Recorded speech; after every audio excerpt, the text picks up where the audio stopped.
अल्हम्दुलिल्लाहि रब्बिल आलमीन वस्सलातु वस्सलामु अला खातमिन नबिय्यीन अम्मा बअद फ़अऊज़ु बिल्लाहि मिनश शैतानिर रजीम बिस्मिल्लाहिर रहमानिर रहीम अस्सलातु वस्सलामु अलैका या रसूलल्लाह व अला आलिका व अस्हाबिका या हबीबल्लाह अस्सलातु वस्सलामु अलैका या नबियल्लाह व अला आलिका व अस्हाबिका या नूरल्लाह। मदनी चैनलेर নতুন অনুষ্ঠান এবং জনপ্রিয় অনুষ্ঠান নিয়ে আপনাদের সামনে উপস্থিত হয়েছি, যার নাম হচ্ছে আম্বিয়া কেরাম আলাইহিমুসসালাতু ওয়াসসালামের উত্তরাধিকারী। দেশে ও প্রবাসে যারা যেখান থেকে আমাদেরকে দেখছেন, আপনাদের প্রত্যেককে জানাই শুভেচ্ছা, স্বাগতম, ওয়েলকাম, খুশ আমদিদ।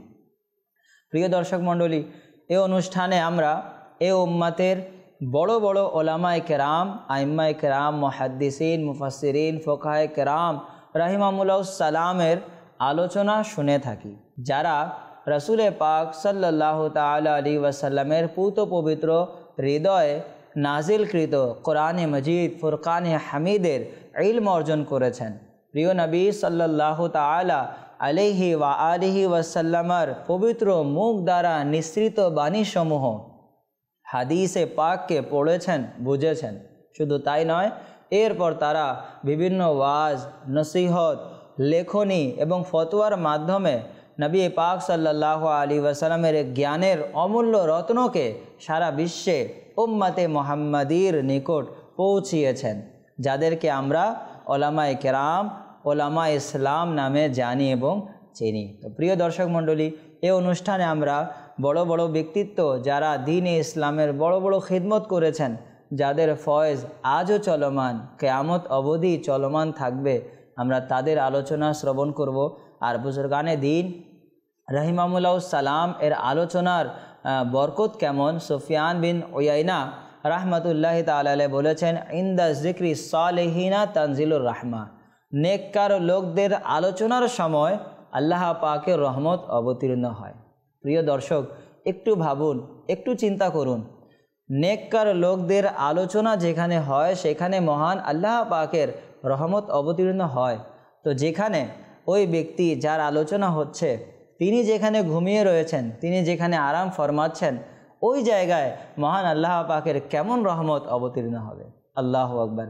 আল্লাহ পাক আমাদেরকে এই ব্যক্তিত্বের মহান মর্যাদা বোঝার তৌফিক দান করুক। আসুন প্রিয় দর্শক, আজকে আমরা যে মহান ব্যক্তিত্বের আলোচনা শ্রবণ করব, তার পূর্বে আমাদের নবী রাহমাতুল্লিল আলামিন শফিউল মুযনিবিন সাল্লাল্লাহু তাআলা আলাইহি ওয়া আলিহি ওয়াসাল্লামের উপর দুরুদে পাক পাঠ করার একটি ফজিলত শ্রবণ করি। আমাদের আকা, উভয় জাহানের দাতা রাসূল আরবি সাল্লাল্লাহু তাআলা আলাইহি ওয়া আলিহি ওয়াসাল্লাম ইরশাদ করেছেন, যে আমার উপর দুরূদ শরীফ পাঠ করবে, আমি তার জন্য সুপারিশ করব। সুবহানাল্লাহ, সুবহানাল্লাহ। সাল্লু আলাল হাবিব সাল্লাল্লাহু তাআলা আলা মুহাম্মদ সাল্লাল্লাহু আলাইহি ওয়াসাল্লাম। প্রিয় দর্শক, প্রিয় নবীর সুপারিশ ছাড়া কেউ জান্নাতে যেতে পারবে না। তো কিয়ামত দিবসে সকল মানুষ নফসি নফসি করবে, নবীগণও নফসি নফসি বলবেন, সকল উম্মতি নবীদের কাছে যাবেন। তো নবীগণ বলবেন, ইযহাবু ইলা গায়রি, অন্যের কাছে যাও, অন্যের কাছে যাও। তো সকলে রাসূল পাক সাল্লাল্লাহু আলাইহি ওয়াসাল্লামের কাছে আসবে সুপারিশের জন্য। তো নবী পাক বলবেন, আনা লাহা, আনা লাহা, আমি এই কাজের জন্য রয়েছি। তো জানা গেল নবী পাকের সুপারিশ ছাড়া কেউ জান্নাতে যেতে পারবে না।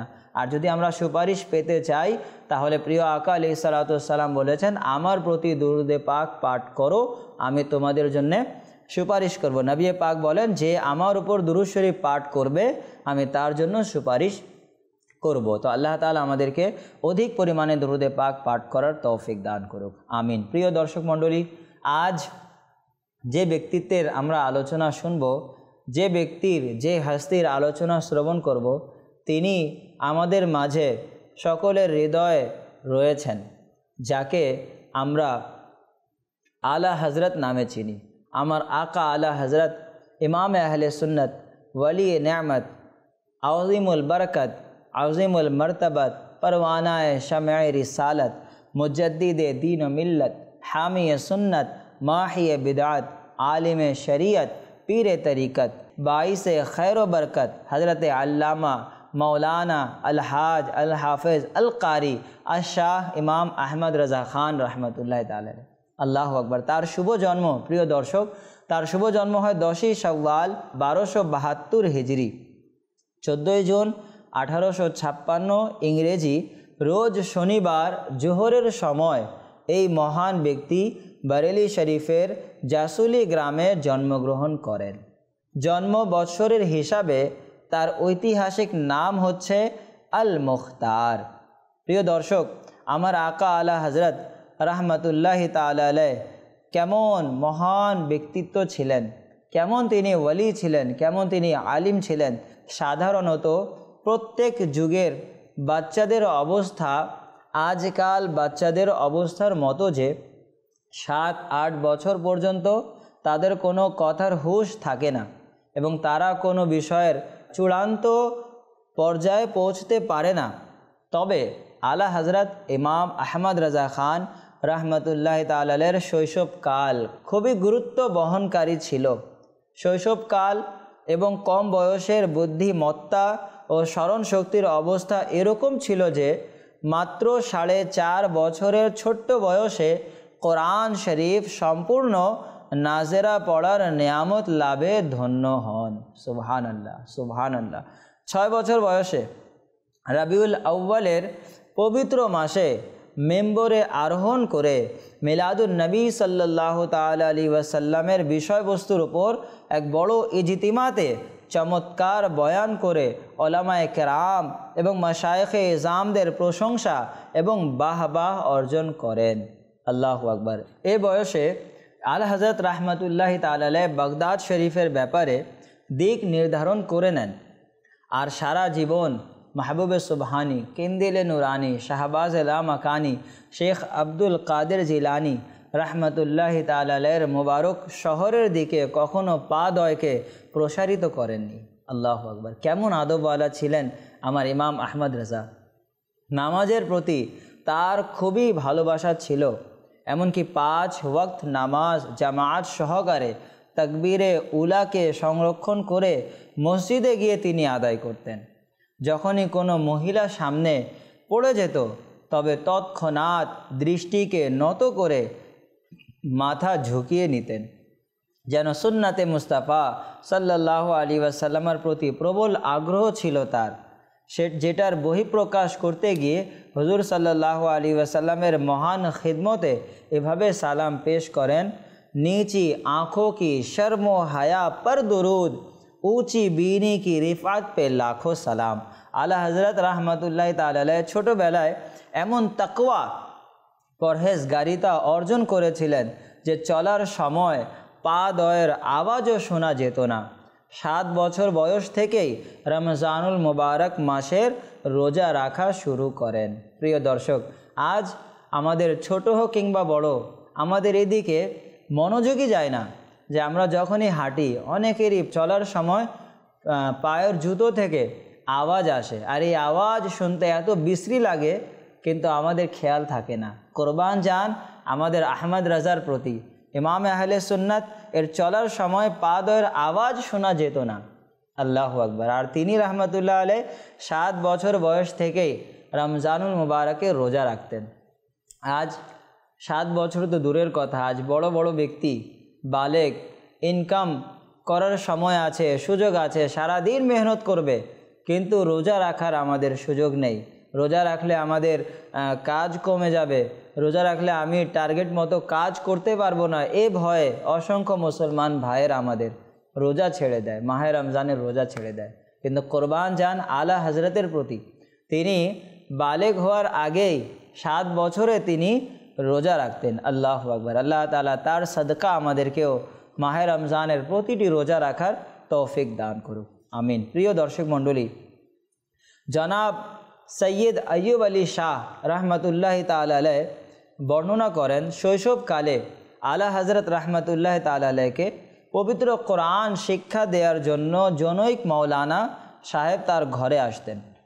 একদিনের বর্ণনা, মৌলানা সাহেব পবিত্র কোরআনে পাকের কোনো আয়াতে করিমার কোনো এক শব্দের হরকত তাকে বারংবার বলার পরও আলা হজরত ইমাম আহলে সুন্নাত রহমতুল্লাহ তাআলা মুখ থেকে তা বের করতে পারলেন না, বরং তার মুখ মুবারক থেকে মৌলানা সাহেব যেরূপ বলছিলেন তার বিপরীতই বের হলো। মৌলানা সাহেব শব্দটি জবর উচ্চারণ করলেন, কিন্তু আমার আকা আলা হজরত রহমতুল্লাহ তাআলা তাতে জের উচ্চারণ করলেন। এই অবস্থা দেখে আলা হজরতের পিতা মহ হজরতে মৌলানা রাজা আলী খান সাহাব রহমতুল্লাহ তাআলা তখন তিনি আলা হজরতকে তার নিকট ডাকলেন এবং কোরআন শরীফ আনার জন্য বললেন।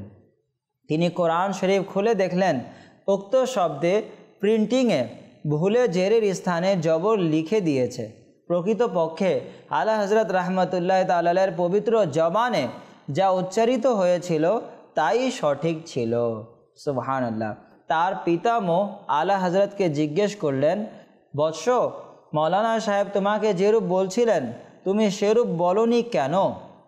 তা আমার আকা আলা হজরত রহমতুল্লাহ তাআলা আরজ করলেন, আমি মৌলানা সাহেবের মতো উচ্চারণ করতে যথাসাধ্য চেষ্টা করছিলাম, কিন্তু আমি আমার জবানকে নিয়ন্ত্রণ করতে পারিনি। আল্লাহু আকবার। আলা হজরত রহমতুল্লাহ তাআলা নিজেই বলেছেন যে আমার উস্তাদ যার থেকে আমি ইবতিদায়ী কিতাবসমূহ পড়তাম, যখন আমাকে সবক পড়ানো হতো আমি এক দুবার দেখে কিতাব বন্ধ করে দিতাম। প্রতিদিন এই অবস্থা দেখে তিনি খুবই আশ্চর্য হতেন। ওস্তাদ মহোদয় একদিন আমাকে বললেন, প্রিয় বৎস আহমদ, তুমি বলো তুমি কি মানুষ না জিন? আল্লাহু আকবার। আলা হজরতকে তার শ্রদ্ধেয় ওস্তাদ জিজ্ঞেস করলেন যে বৎস তুমি বলো তুমি মানুষ নাকি জিন? আমার পড়াতে দেরি হয় কিন্তু তোমার মুখস্থ করতে দেরি হয় না। তখন ইমাম আহলে সুন্নাত আলা হজরত রহমতুল্লাহ তাআলা বললেন, আল্লাহ তাবারক ওয়া তাআলা জাল্লা জালালুহুর জন্য সকল প্রশংসা। আমি মানুষ, তবে আল্লাহর দয়া ও অনুগ্রহ লাভে ধন্য হয়েছি। সুবহানাল্লাহ। তো প্রিয় ইসলামী ভাইরা ও মাদানী চ্যানেলের দর্শকবৃন্দ, দেখুন আলা হজরতের এই অভ্যাস কতই মহান ছিল, যে তার স্মরণশক্তি কতই না প্রখর ছিল। তিনি বলতে পারতেন যে এটি আমার কামালিয়াত, এটি আমার গুণ, কিন্তু নেককার ব্যক্তিদের উলামায়ে কেরামদের এই অভ্যাস, তারা এই গুণে গুণান্বিত হতেন যে যখনই কোনো নেয়ামত আল্লাহ পাকের পক্ষ থেকে পাওয়া যেত তারা বলতেন এটি আল্লাহ পাকের দয়া, এটি আল্লাহ পাকের অনুগ্রহ। আল্লাহ আকবার। ঠিক তেমনইভাবে আমার গৌসে পাক শেখ আব্দুল কাদের জিলানী রহমতুল্লাহ তাআলা আলাইহিকে যখন শয়তান বলেছিল যে আব্দুল কাদের তোমাকে তোমার জ্ঞান বাঁচিয়ে নিল, তখন শেখ আব্দুল কাদের জিলানী রহমতুল্লাহ তাআলা আলাইহি এটি বলেননি যে আমাকে আমার জ্ঞান বাঁচিয়েছে, তিনি বলেন আমাকে আমার রব তাবারক ওয়া তাআলা বাঁচিয়েছেন। তেমন হচ্ছে আমাদের আউলিয়া কেরাম বুজুর্গানে দিন। আল্লাহু আকবার। প্রিয় দর্শক মণ্ডলী, আমার আকা আলা হজরত ইমাম আহমদ রাজা খান রহমতুল্লাহ তাআলার বয়স যখন মাত্র 13 বছর 10 মাস 4 দিন হয়েছিল, তখন তিনি তার পিতা বিখ্যাত তর্কশাস্ত্রবিদ মৌলানা নকি আলী খান রহমতুল্লাহ তাআলার নিকট দুনিয়ার যাবতীয় প্রচলিত জ্ঞানের শিক্ষা সম্পন্ন করে তার নিকট থেকে শিক্ষা সমাপনী সনদ গ্রহণ করেন। যেদিন সনদ গ্রহণ করেন সেদিনই তিনি রহমতুল্লাহ তাআলা একটি প্রশ্নের জবাবে ফতোয়া লিখে জীবনে প্রথম ফতোয়া দানের কৃতিত্ব অর্জন করেন। তার লিখিত ফতোয়াটি সঠিক ও নির্ভুল দেখে তার রহমতুল্লাহ তাআলার পিতা আলা হজরতকে মসনদে ইফতা তথা ফতোয়া দানের আসনে সমাসীন করান এবং তাকে ফতোয়া দানের ক্ষমতা অর্পণ করেন। অতঃপর তিনি রহমতুল্লাহ তাআলা তার শেষ জীবন পর্যন্ত ফতোয়া দিতে থাকেন। সুবহানাল্লাহ, সুবহানাল্লাহ। প্রিয় দর্শক মণ্ডলী, আমার আকা আলা হজরত রহমতুল্লাহ তাআলা কেমন জ্ঞানের অধিকারী ছিলেন। আল্লাহ তাআলা তার জ্ঞানের সাদকায় আমাদেরকেও জ্ঞানের অধিকারী বানিয়ে দিক, জ্ঞান অর্জনকারী বানিয়ে দিক। আলা হজরত রহমতুল্লাহ তাআলার তার জ্ঞানের সমুদ্র হওয়ার পাশাপাশি আলা হজরতের যে স্মরণশক্তি ছিল তা কত বেশি প্রখর ছিল, কত বেশি মজবুত ছিল। আল্লাহু আকবার। যখন আমরা শুনি আমাদের ঈমান তাজা হয়ে যায়। প্রিয় দর্শক, একদিন হজরতে সৈয়দনা আইয়ুব আলী সাহেব রহমতুল্লাহ তাআলা বর্ণনা করেন, আলা হজরত রহমতুল্লাহ তাআলা বলেন, আমার সম্পর্কে কিছু অনবহিত লোক যারা জানে না, তারা আমার নামের আগে হাফেজ লিখে থাকেন, অথচ আমি পবিত্র কোরআনের হাফেজ নই। সৈয়দ আইয়ুব আলী সাহেব রহমতুল্লাহ তাআলা আরও বর্ণনা করেন, যেদিন আলা হজরত রহমতুল্লাহ তাআলা এ কথা বলেছিলেন, সেদিন থেকে আলা হজরত পবিত্র কোরআন শরীফ মুখস্থ করা শুরু করে দেন এবং এশার নামাজের জন্য অজু করার পর থেকে জামাত শুরু হওয়ার আগ পর্যন্ত তিনি কোরআন শরীফ মুখস্থ করার জন্য সময় নির্ধারণ করে নেন। এভাবে তিনি দৈনিক এক পারা করে মাত্র 30 দিনে 30 পারা কোরআন শরীফ মুখস্থ করে শেষ করেন। সুবহানাল্লাহ। এক জায়গায় তিনি রহমতুল্লাহ তাআলা বলেন যে, আমি কোরআন শরীফ ধারাবাহিক প্রচেষ্টার মাধ্যমে মুখস্থ করি, আর তা এজন্য যে ওই সব আল্লাহর বান্দার কথা যারা আমার নামের আগে হাফেজ লিখে দেয় যেন ভুল প্রমাণিত না হয়। সুবহানাল্লাহ। প্রিয় দর্শক, আলা হজরতের স্মরণ শক্তি কেমন ছিল? এশার আজানের পর আমাদের এখানে মূলত এশার নামাজ শুরু হবার আগে আধা ঘন্টা আগে আমাদের এখানে আজান হয়ে থাকে। তো যদি আমরা নেই হিসাব করি, ক্যালকুলেট করি, তাহলে এশার আজান হবার পর অজু করে সুন্নত আদায় করে আমাদের কাছে ম্যাক্সিমাম সময় থাকবে হাইস্ট হলে 15 মিনিট। তো আলা হজরত রহমতুল্লাহ তাআলা এর নামাজ কি আমাদের মতো ছিল? জি না। প্রিয় দর্শক মণ্ডলী, আলা হজরতের এক মুরিদ বলেন যে, আমার 4 রাকাত নামাজ আদায় করতে করতে সাধারণ লোকেরা 8 রাকাত নামাজ আদায় করে নেয়, আর আলা হজরত রহমতুল্লাহ তাআলা 2 রাকাত আদায় করেন, আর ওই 2 রাকাত সময় তার মুরিদ 4 রাকাত নামাজ আদায় করেন, আর ওই 4 রাকাত নামাজের সময় সাধারণ লোকেরা 8 রাকাত নামাজ আদায় করতেন। তো আলা হজরত রহমতুল্লাহ তাআলা কত হুজুর সহকারে, বিনয় সহকারে নামাজ আদায় করতেন। নামাজ আদায় করার পর আলা হজরত কোরআনে পাকের তিলাওয়াত করতেন, আর এই সময় সাময়িক সময় তিনি তিলাওয়াত করতেন। মহান আল্লাহ পাকের কেমন দয়া ছিল তার প্রতি যে তিনি এই কিছুক্ষণ তিলাওয়াত করার মাধ্যমে বদৌলতে তিনি হাফেজে কোরআন হয়ে যান। আল্লাহ তাআলা তার স্মরণ স্মৃতির সাদকা আমাদের স্মরণ শক্তিও আল্লাহ তাআলা মজবুত করে দিক, আমাদেরকেও জ্ঞানের সমুদ্র হবার তৌফিক দান করুক। প্রিয় ইসলামী ভাইরা ও মাদানী চ্যানেলের দর্শক মণ্ডলী, আলা হজরত রহমতুল্লাহ তাআলা কেমন ছিলেন? আমার আকা আলা হজরত রহমতুল্লাহ তাআলা কেমন ব্যক্তিত্ব? তিনি বলতেন, কেউ যদি আমার কলিজাকে 2 টুকরো করে দেয়, তাহলে এক টুকরোতে লা ইলাহা ইল্লাল্লাহু এবং অপর টুকরোতে মুহাম্মাদুর রাসূলুল্লাহ সাল্লাল্লাহু আলাইহি ওয়াসাল্লাম লিখিত পাবেন। আল্লাহু আকবার। তাজেদারে আহলে সুন্নত শাহজাদায়ে আলা হজরত মুফতি আজম হিন্দ মৌলানা মুস্তফা রাজা খান রহমতুল্লাহ তাআলা তার রচিত সামানে বख्शिशे उल्लेख করেছেন, खुदा एक पर हो तो एक पर मोहम्मद, अगर कल्ब अपना 2 पारा करूँ मैं। मुस्तफ़ा रज़ा खान बोलें जे खुदा एक पर होता तो एक पर मोहम्मद, अगर कल्ब अपना 2 पारा करूँ मैं। अर्थात তিনি বলেন যে যদি আমি আমার কলবকে 2 ভাগে ভাগ করি, তাহলে এক ভাগে লা ইলাহা ইল্লাল্লাহ লিখা পাবে, অন্য ভাগে মুহাম্মাদুর রাসূলুল্লাহ সাল্লাল্লাহু আলাইহি ওয়াসাল্লাম লিখা পাবে। আল্লাহু আকবার, আল্লাহু আকবার। এই মনীষীদের সাদকায় আল্লাহ তাআলা আমাদেরকেও আল্লাহ ও রাসূলের অধিক ভালোবাসা দান করুক। প্রিয় দর্শক মণ্ডলী, আলা হজরত রহমতুল্লাহ তাআলা তিনি কত বড় আলিম দ্বীন ছিলেন। তার রহমতুল্লাহ তাআলার ঘুমানোর অবস্থা কেমন ছিল? তিনি ঘুমানোর সময় হাতের বৃদ্ধা আঙ্গুলকে শাহাদাত আঙ্গুলের সাথে মিলিয়ে ঘুমাতেন, যাতে আঙ্গুল দ্বারা আল্লাহ শব্দ গঠিত হয়। আমরা এভাবে করি তো দেখুন এখানে দেখতে আল্লাহ এর মতো মনে হবে। তো তিনি যখনই ঘুমাতেন হাতগুলোকে এভাবে করতেন। তিনি রহমতুল্লাহ তাআলা কখনো পা প্রসারিত করে ঘুমাননি, বরং ডান কাত হয়ে শুয়ে উভয় হাতকে যুক্ত করে মাথার নিচে রাখতেন আর পা মোবারকগুলোকে জোড়ো করে ঘুমাতেন, যাতে ঘুমানোর সময় তার শরীর দ্বারা মোহাম্মদ শব্দ গঠিত হয়। এরকমই ছিল আল্লাহকে তালাশকারী ও মক্কি মাদানী মুস্তাফা সাল্লাল্লাহু আলাইহি ওয়াসাল্লামের প্রকৃত প্রেমিকদের চাল চলনের ধরন। আল্লাহু আকবার, আল্লাহু আকবার। প্রিয় দর্শক মণ্ডলী, আলা হজরত রহমতুল্লাহ তাআলা বিভিন্ন বিষয়ে প্রায় 1000-এরও বেশি কিতাব রচনা করেছেন। তিনি রহমতুল্লাহ তাআলা 1286 হিজরি থেকে 1340 হিজরি পর্যন্ত লাখো ফতোয়া দিয়েছেন, কিন্তু আফসোস তার লিখিত সমস্ত ফতোয়া গ্রন্থাগারে এখনও ছাপা হয়নি। যেগুলো গ্রন্থাগারে ছাপা হয়েছে তার নামকরণ করা হয়েছে আল আতায়ান নববিয়া ফিল ফাতাওয়ার রাজাবিয়া।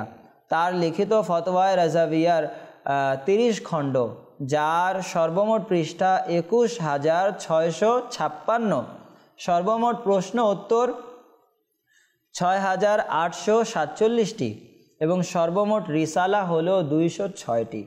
আল্লাহু আকবার। তিনি তার লিখিত প্রতিটি ফতোয়াকে কোরআন হাদিসের অগণিত দলিল দ্বারা প্রমাণ করেছেন। কোরআন, হাদিস, ফিকা, মন্তিক ও ইলমে কালাম ইত্যাদিতে তিনি যে অসীম জ্ঞানের অধিকারী ছিলেন তা তার লিখিত ফতোয়া পড়লে সহজেই অনুধাবন করা যায়। তিনি রহমতুল্লাহ তাআলার 60টি রিসালার নাম উল্লেখ করা হলো। নাম্বার 1, সুবহানুস সুবুহ আন আইবি কিজবিম মাকবুহ। যারা সত্য মহান আল্লাহ রাব্বুল আলামিনের বিরুদ্ধে মিথ্যা বলার অপবাদ দিয়েছে তাদের এ কথা খণ্ডন করে তিনি এই রিসালাটি লিখেছেন, যা বিরুদ্ধবাদীদের নিঃশ্বাস বন্ধ করে দিয়েছে এবং লিখনী শক্তির হাড় চুরমার করে দিয়েছে। তার লিখনীগুলো হলো মাকামেউল হাদিদ, আল আমনু ওয়াল উলা, তাজাল্লিউল ইয়াকিন, আল কাওকাবাতুশ শাহাবিয়া, সিল্লি সুয়ুফিল হিন্দিয়া, হায়াতুল মাওয়াদ। আল্লাহু আকবার। প্রিয় দর্শক মণ্ডলী, কোরআন শরীফের অনুবাদ যদি এর কথা বলি তাহলে আলা হযরত রহমতুল্লাহ তাআলার জ্ঞানের পরিধি আমরা আরও বুঝতে পারবো যে আমার আকা আলা হযরত রহমতুল্লাহ তাআলা পবিত্র কোরআন শরীফের যে অনুবাদ করেছেন তা বর্তমানে উর্দু ভাষায় অনুদিত কোরআন শরীফের সকল অনুবাদের মধ্যে শীর্ষ স্থান দখল করে আছে। তার উর্দু ভাষায় অনুদিত কোরআন শরীফের নাম কনজুল ঈমান, অর্থাৎ ঈমানের খাজানা। তার বিশিষ্ট খলিফা সদরুল ফাজিল মৌলানা সৈয়দ মোহাম্মদ নাঈমুদ্দিন মুরাদাবাদী রহমতুল্লাহ তাআলা আলাইহ খাজানুল ইরফান নামে এবং প্রসিদ্ধ মুফাসির হাকিমুল উম্মত মুফতি আহমদ ইয়ার খান নাঈমি রহমতুল্লাহ তাআলা আলাইহ নুরুল ইরফান নামে প্রান্ত টিকা লিখেছেন। আমার আকা আলা হযরত রহমতুল্লাহ তাআলা আলাইহির ইন্তেকাল, তার ইন্তেকালের 4 মাস 22 দিন পূর্বে তিনি রহমতুল্লাহ তাআলা আলাইহ ইন্তেকালের সংবাদ দিয়ে পবিত্র কোরআনের 29তম পারার সূরা দাহারের 15 নং আয়াত থেকে তার ইন্তেকালের বছর বের করেন। সে আয়াতটির ইলমে আবজাদ অনুসারে সংখ্যা হয় 1340। দর্শক মণ্ডলী, আলা হযরত রহমতুল্লাহ তাআলা আলাইহ 25শে সফর 1340 হিজরি মোতাবেক 28শে অক্টোবর 1921 ইংরেজি রোজ জুমাবার ভারতীয় সময় বেলা 2:38 ঠিক জুমার আজানের সময় ইমাম আহলে সুন্নাত এই নশ্বর জগৎ ত্যাগ করে মহান আল্লাহ তাবারক ওয়া তাআলার সান্নিধ্য লাভে ধন্য হন। ইন্না লিল্লাহি ওয়া ইন্না ইলাইহি রাজিউন। তার নুরানি মাজার শরীফ বর্তমানে বরেলি শরীফে অবস্থিত, যা এখন পর্যন্ত তার ভক্ত অনুরক্তদের জিয়ারতগাহ ও সমাগমে পরিণত হয়ে আছে। আল্লাহ তাবারক ওয়া তাআলার রহমত তার উপর বর্ষিত হোক এবং তার সাদকায় আমাদের বিনা হিসেবে ক্ষমা হোক। আমিন। বেজায় খাতামিন নবিয়্যিন সাল্লাল্লাহু আলাইহি ওয়াসাল্লাম। সাল্লু আলাল হাবিব সাল্লাল্লাহু আলা মুহাম্মদ।